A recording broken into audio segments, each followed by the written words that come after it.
तो हेलो दोस्तों, आपका स्वागत है मेरे official channel SK learning point पर।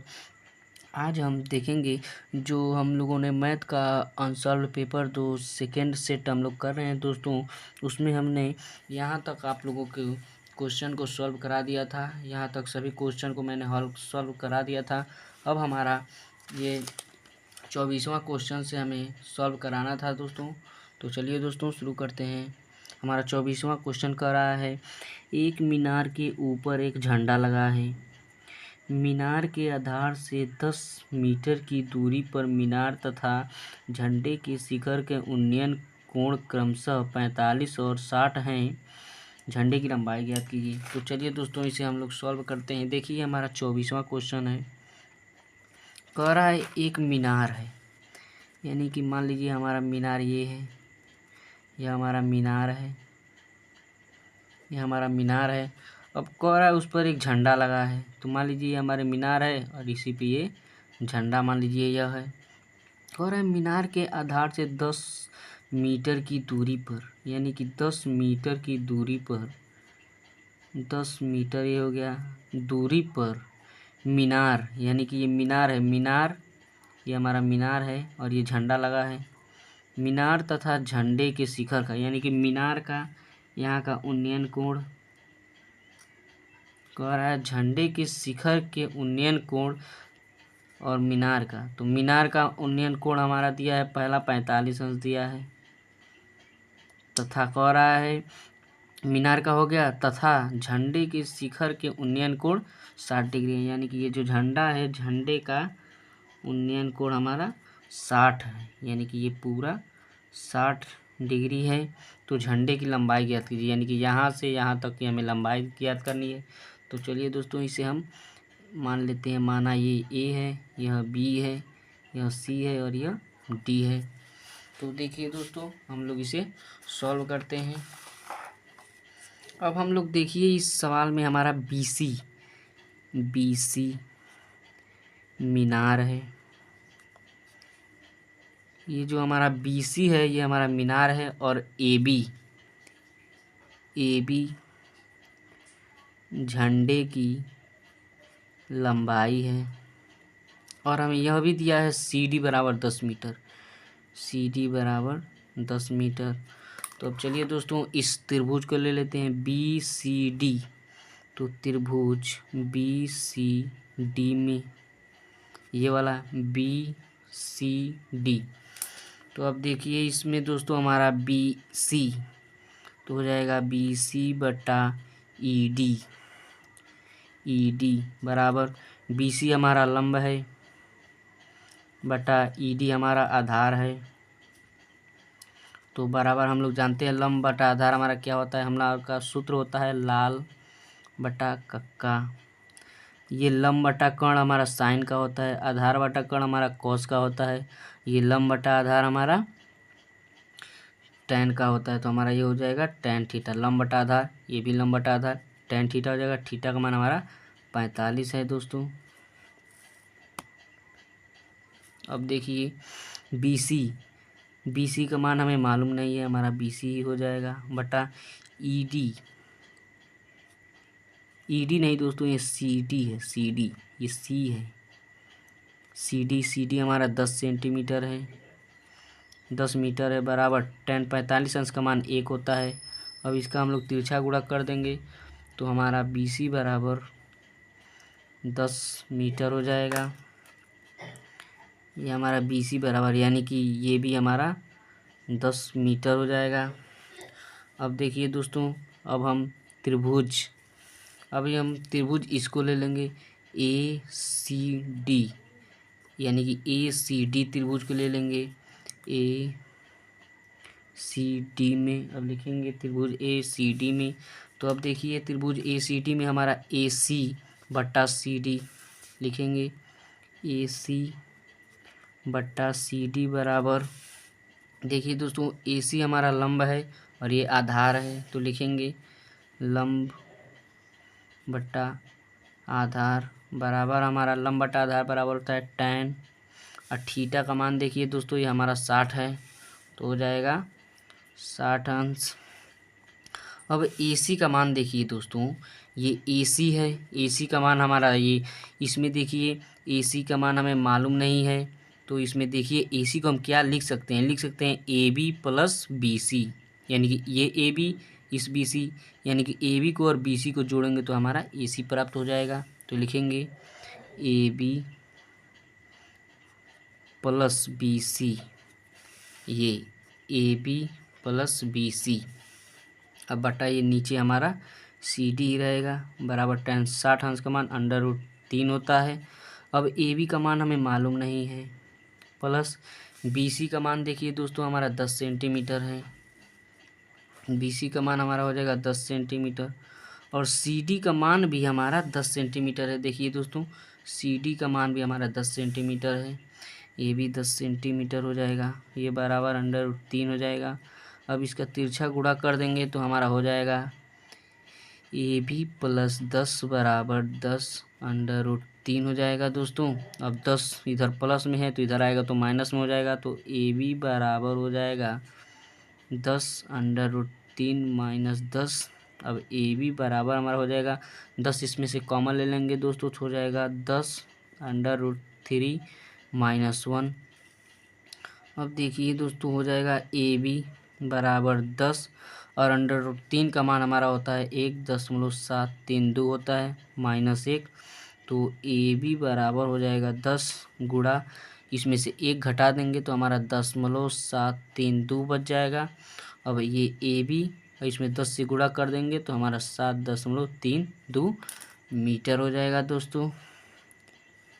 देखिए ये AB है, यहाँ पर भी देखिए AB, ये हमारी झंडी की लंबाई हो गई, तो अतः लिख देंगे, अतः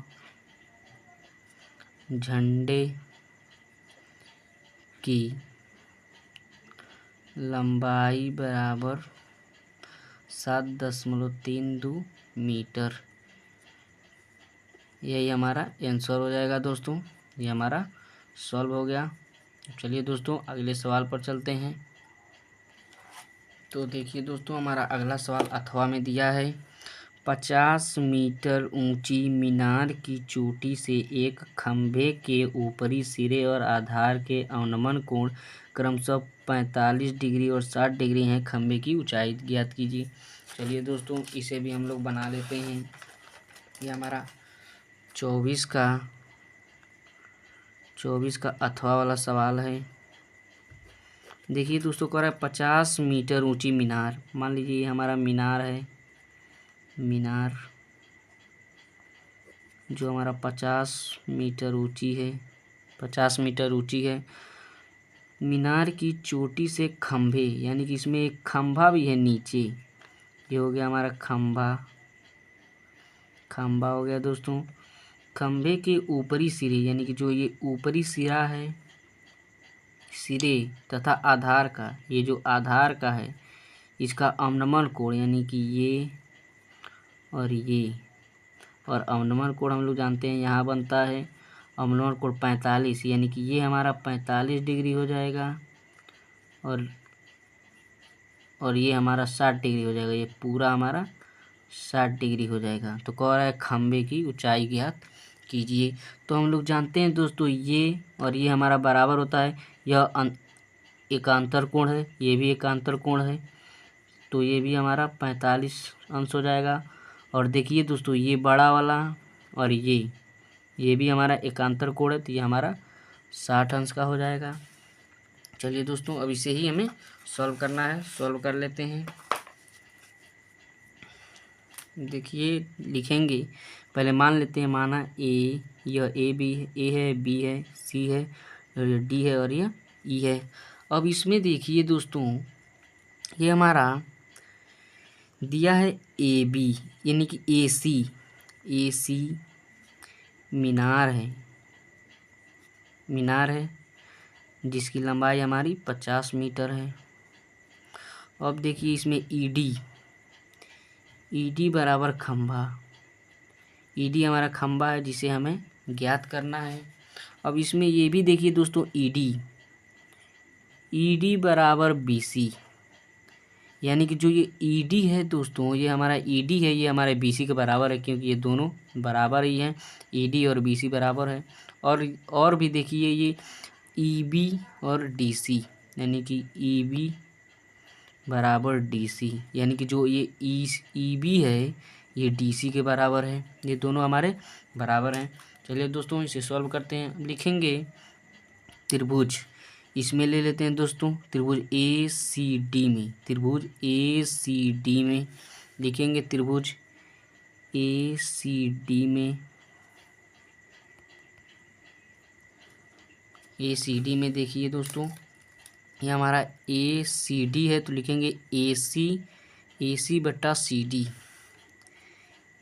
ए सी बट्टा सी डी बराबर, देखिए दोस्तों ये हमारा ए सी लंब है और ये आधार है, तो ये हमारा हो जाएगा लंब बट्टा आधार। अब हम लोगों ने आपको सूत्र बताया था दोस्तों, लाल बट्टा कक्का, ये हमारा लंब बटा कर्ण साइन का होता है, ये आधार बटा कर्ण कॉस का होता है, ये लंब बटा आधार हमारा टैन का होता है, तो लंब बटा कर्ण हमारा टैन का हो जाएगा।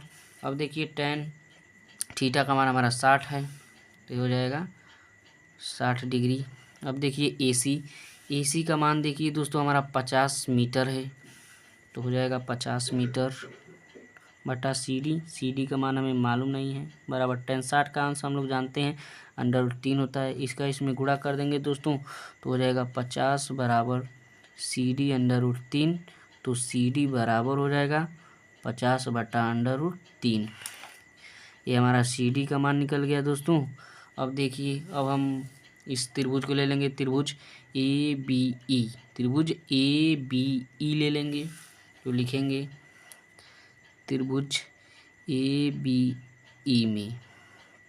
अब इसमें देखिए दोस्तों हमारा हो जाएगा AB बट्टा BE, इसमें हमारा हो जाएगा AB बट्टा BE। अब देखिए AB हमारा लंब है, AB हमारा लंब है, ये हमारा आधार है, तो हो जाएगा ये भी हमारा लंब बटा आधार हो जाएगा, लंब बटा आधार, और ये भी हमारा tan थीटा का बराबर हो जाएगा tan लंब बटा आधार हमारा tan होता है, 45 अंश है थीटा का मान, तो हो जाएगा tan 45 अंश। अब देखिए AB, अब देखिए दोस्तों हमें AB निकालना है, देखिए यहाँ पर AB है, AB को हमें निकालना है, तो देखिए AB को हम लोग क्या लिख सकते हैं, देखिए इस पूरे में से यानी कि AC में से यदि हम BC को घटा देंगे तो हमें AB मिल जाएगा, यानी कि AC माइनस BC बराबर AB।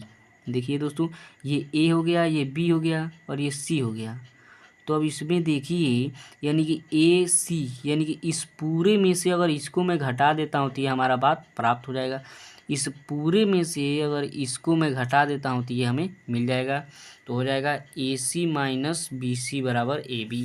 तो AB के जगह पर हम लोग लिख सकते हैं AC माइनस BC, और ये हमारा बटा BE ही होगा, बराबर हो जाएगा tan 45 का मान 1 होता है। अब देखिए दोस्तों हम जानते हैं AC का मान हमारा 50 है, तो AC का मान देखिए 50 हो जाएगा, माइनस BC का मान देखिए दोस्तों ये BC का मान हमें निकालना है, तो BC ही हो जाएगा, बटा देखिए BE का मान देखिए BE, ये है BE हमारा, तो इसका मान हम लोगों ने देखिए CD का मान निकाला है, तो हम लोग जानते हैं EB बराबर DC या CD, तो देखिए यहाँ पर CD का मान निकाले हैं तो ये दोनों आपस में बराबर हैं, तो EB का भी मान हमारा 50 बटा √3 ही हो जाएगा, क्योंकि हमें पहले ही आपको लिखवा दिया है EB बराबर DC, तो यहाँ पर भी हमारा हो जाएगा 50 बटा √3 बराबर 1 हो जाएगा। अब इसका तिरछा इसमें गुणा कर देंगे तो हो जाएगा 50 माइनस BC बराबर 50 बटा √3।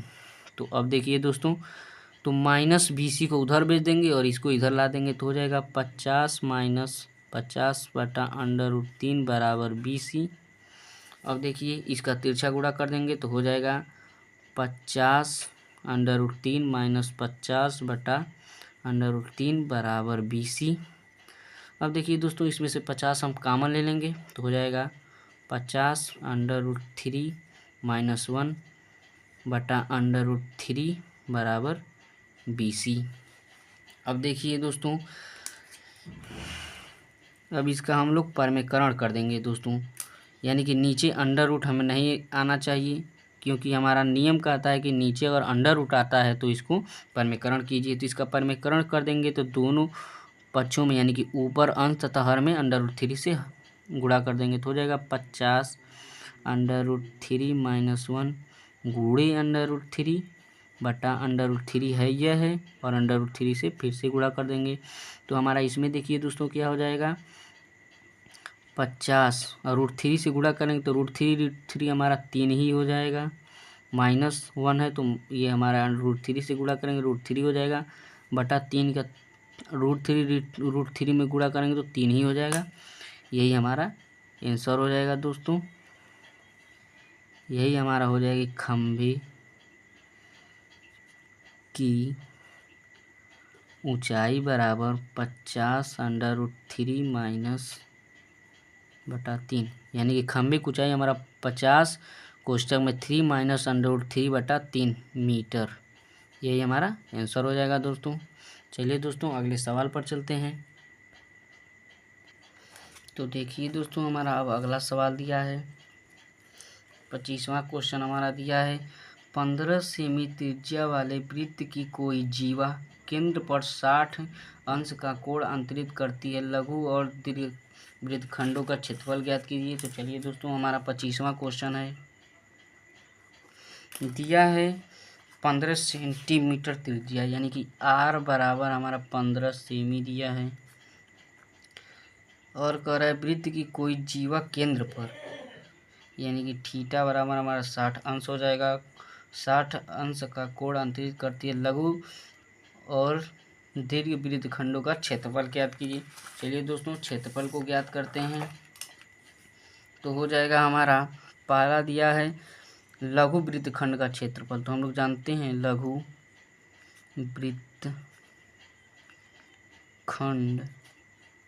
का क्षेत्रफल बराबर, इसका फार्मूला होता है दोस्तों थीटा बटा 360 पाई r square minus 1/2 r² sine theta. यही हमारा फार्मूला होता है दोस्तों। चलिए इसी में मान रख देते हैं, तो हमारा हो जाएगा थीटा का मान हमारा 60 है, 60/360 गुणे पाई का मान, इसमें देखिए दोस्तों इसमें मेंशन किया है, पाई का मान हमारा 3.14 रखना है, अंडर रूट 3 का मान 1.73 रखना है। चलिए दोस्तों, पाई का मान 3.14 रख देते हैं, गुणे आर का मान हमारा 15 है, तो 15 का वर्ग हो जाएगा, माइनस 1/2 r², यानी कि 15 का स्क्वायर, और साइन थीटा का मान 60 है। तो अब देखिए इससे काट देंगे, 0 0 कट जाएगा, 6 से 6 बार में कट जाएगा, तो हो जाएगा 1/6 गुणा 3.14 गुणे इसका वर्ग हमारा 225 हो जाएगा, ये माइनस 1/2 गुणा ये भी 225 हो जाएगा। और हम लोग जानते हैं साइन 60 अंश का मान हमारा अंडर रूट 3/2 होता है। अब ये देखिए दोस्तों, इसका इसमें हो जाएगा तो हमारा 3.14 गुणे 225/6 हो जाएगा, और ये माइनस 1/2, यानी कि 1/2 1 घटा दीजिए, 225 गुणे अंडर रूट 3 का मान रख देंगे तो 1.732 होता है, या 2 भी लिख सकते हैं या 3 भी लिख सकते हैं, और ये 2 गुणा 2 4 हो जाएगा, ये 2 हट जाएगा। अब इसे ही हमें सॉल्व करना है दोस्तों, तो इसे हम लोग सॉल्व करेंगे दोस्तों, तो जब इसे हम लोग सॉल्व करेंगे दोस्तों तो हमारा 117.75 आएगा, माइनस, और इसको सॉल्व करेंगे तो हमारा 97.425 आएगा। दोस्तों आप लोग इसे सॉल्व कर लीजिएगा। अब इसमें से हम घटा देंगे इसको तो हमारा हो जाएगा 20.325, और ये क्षेत्रफल है तो हो जाएगा मीटर स्क्वायर, यानी कि सेंटीमीटर स्क्वायर। यही हमारा लघु वृत्तखंड का क्षेत्रफल हो जाएगा दोस्तों। अब इसमें दीर्घ वृत्तखंड का क्षेत्रफल पूछा है तो लिखेंगे दीर्घ वृत्तखंड का क्षेत्रफल। तो हम लोग दीर्घ वृत्तखंड का क्षेत्रफल हम लोग जानते हैं दोस्तों, इसका भी फार्मूला वही होता है, बट हम लोग इसे एक और तरीके से लिखाएंगे तो लिखेंगे पाई आर स्क्वायर माइनस लघु वृत्तखंड का क्षेत्रफल। यानी कि दोस्तों हमें निकालना है दीर्घ वृत्तखंड का क्षेत्रफल। तो पूरा हमारा क्षेत्रफल हम लोग जानते हैं वृत्त का क्षेत्रफल पाई आर स्क्वायर होता है, तो यानी कि पूरे में से, यानी कि लघु वृत्तखंड जो हम निकाले हैं और ये पूरा हो गया, पूरा वृत्त का क्षेत्रफल पाई आर स्क्वायर हो गया, और ये निकाले हैं लघु वृत्तखंड का क्षेत्रफल ये आया है, तो पूरे में से यदि हम इसको निकाल देते हैं तो हमारा दीर्घ वृत्तखंड का क्षेत्रफल प्राप्त हो जाएगा। तो चलिए दोस्तों मान रख लेते हैं। पाई का मान हमारा 3.14 है, गुणा आर का मान देखिए दोस्तों हमारा 15 है, तो 15 का वर्ग हो जाएगा, माइनस लघु वृत्तखंड का क्षेत्रफल यहीं पर आया है हमारा 20.325। अब इसका देखिए 3.14 गुणे ये 225 हो जाएगा, माइनस 20.325 हो जाएगा। इसका इसके आपस में गुणा करेंगे तो हमारा 706.5 हो जाएगा, माइनस ये 20.325 हो जाएगा दोस्तों। अब इसे घटा देंगे तो हमारा 686.155 बच जाएगा, तो ये भी हमारा सेंटीमीटर स्क्वायर हो जाएगा दोस्तों। यही हमारा आंसर हो जाएगा दीर्घ वृत्तखंड का क्षेत्रफल, यही हमारा हो जाएगा दोस्तों, ये हमारा निकल गया आंसर। चलिए दोस्तों अगले सवाल पर चलते हैं। तो दोस्तों हमारा अगला सवाल कह रहा है लकड़ी के एक ठोस बेलन के प्रत्येक सिरे पर अर्धगोला काटकर निकाल दिया जाता है। यानी कि एक लकड़ी का हमारा बेलन है, यानी कि ये हमारा बेलन है, ये हमारा दोस्तों बेलन है। कह रहा है बेलन के प्रत्येक सिरे पर अर्धगोला काटकर निकाल दिया जाता है, यानी कि इसमें से भी एक अर्धगोला काटकर निकाल दिया जाता है और इसमें से भी एक अर्धगोला काटकर निकाल दिया जाता है। एक तो अर्धगोले को निकालकर एक वस्तु बनाई गई है। यदि बेलन की ऊंचाई, यानी कि ऊंचाई h बराबर हमारा 10 सेमी है, आधार की त्रिज्या यानी कि r बराबर 3.5 सेमी है, तो इस वस्तु की वक्र यानी कि वस्तु का संपूर्ण पृष्ठीय क्षेत्रफल ज्ञात कीजिए। तो चलिए दोस्तों इसे हम लोग निकालते हैं। तो लिखेंगे बेलन का पृष्ठीय क्षेत्रफल बराबर हो जाएगा बेलन का पृष्ठीय क्षेत्रफल प्लस ये दो अर्धगोला है तो दो अर्धगोले का क्षेत्रफल। पूछा है दोस्तों संपूर्ण पृष्ठीय क्षेत्रफल, तो हमें संपूर्ण पृष्ठीय क्षेत्रफल इसका निकालना है। तो ये दोनों हमारा यानी कि हमारा बेलन का पृष्ठीय क्षेत्रफल प्लस दो अर्धगोले का क्षेत्रफल, तो इस पूरे को निकालेंगे तभी हमारा आंसर आएगा। तो चलिए दोस्तों इसी में मान रख देते हैं।